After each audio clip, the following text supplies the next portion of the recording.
Hey everyone, in this video we are going to learn about Euler equations. A second order Euler equation looks like this. You can see that the differential equation is a linear differential equation because the degree of the terms involving the dependent variable and its derivatives, everywhere you have a degree 1. Y is coming only with power 1, y dash is coming only with power 1, y double dash is coming only with power 1. So all these terms are coming only with power 1. So that's the first condition. You have linearity of the equation. Number 2, the equation is not a differential equation with constant coefficient functions. The functions are functions of x, the coefficient functions, but the nature of these functions is very special.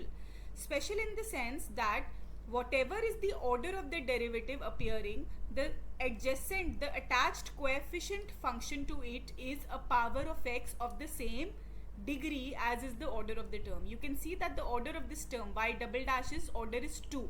So you can have a power of x which is power 2 attached to it.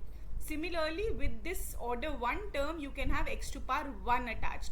With this order 0 term you can have x to power 0, which means just a constant.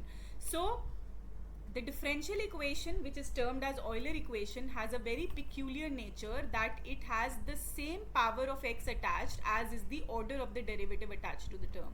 So it can look like ax square y double dash bx y dash plus c y equal to 0 if we are talking about order 2. If you are talking about order 3, it will look like ax cube y triple dash plus bx square y double dash plus cx y dash plus ey equal to 0, something like this. So today we are going to learn in this video the technique of solving such differential equations. Such differential equations can be reduced to differential equations with constant coefficients, which can be easily solved through indicial equation and nature of the roots, etc., through a substitution, which is this.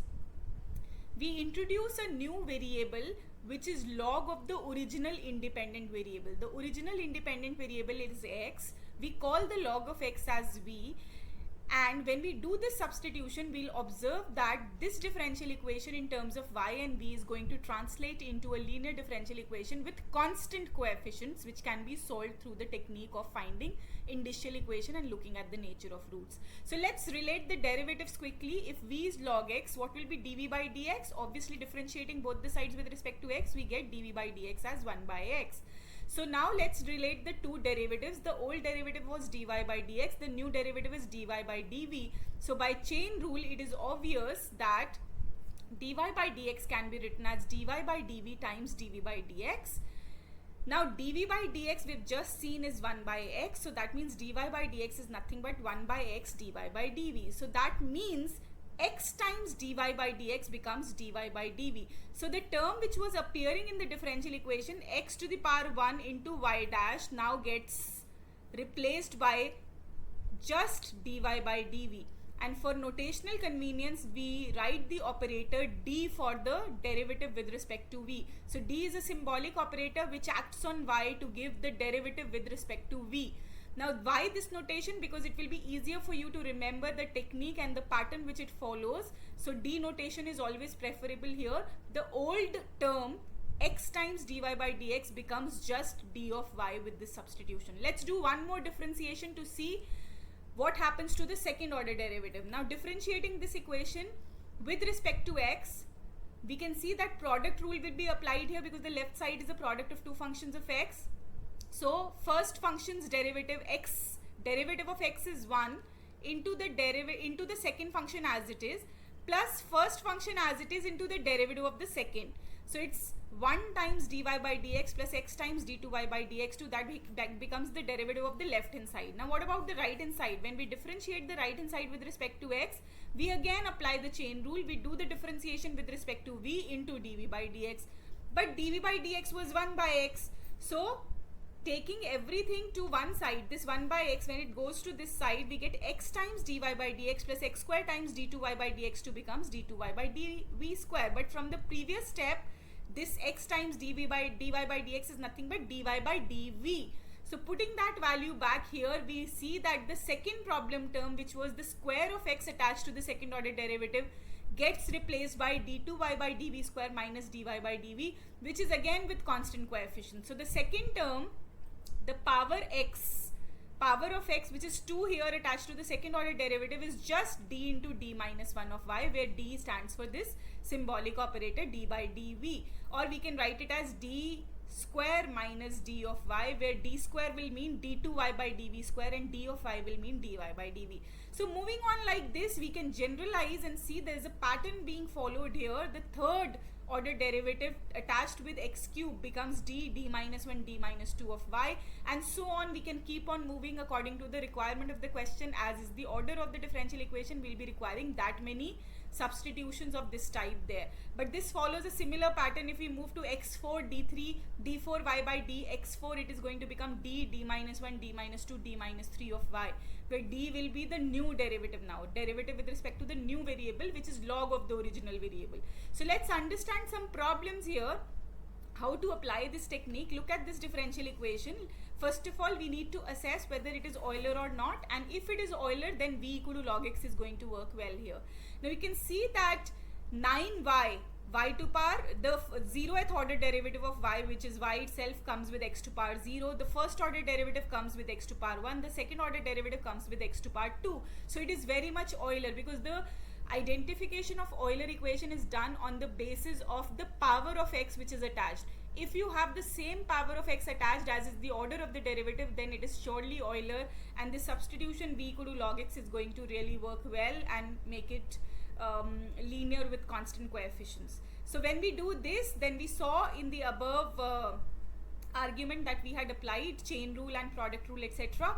The first order problem, x into y dash, becomes simply the new derivative, the derivative of y with respect to v, and the second order becomes d into d minus 1 of y, where d is d by dv. So when we substitute it here, x square into y double dash becomes d minus 1 of y, x into y dash becomes d of y, and 9 is common, so you take y common from here to write it like this, where d is d by dv.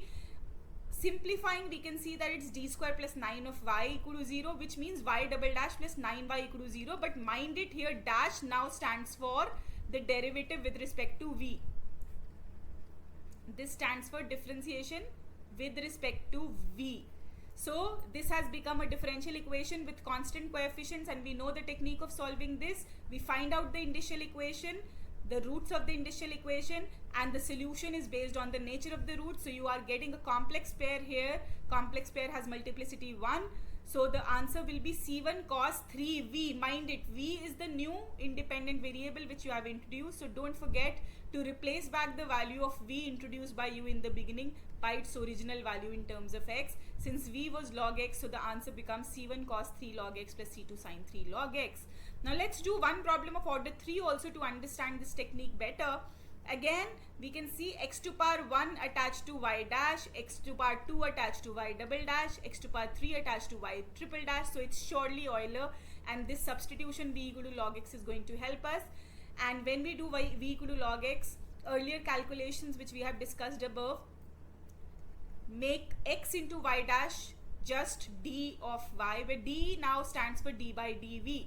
The square of x times y double dash translates into d minus 1 of y, and the cube of x times y triple dash becomes d minus 1, d minus 2 of y. So this is what it becomes, and the equation on substituting, when we substitute the values in the original equation, this is what the equation looks like, and you can see that it has reduced to linear with constant coefficients, where now dash is standing for the dash with respect to v, the derivative with respect to v.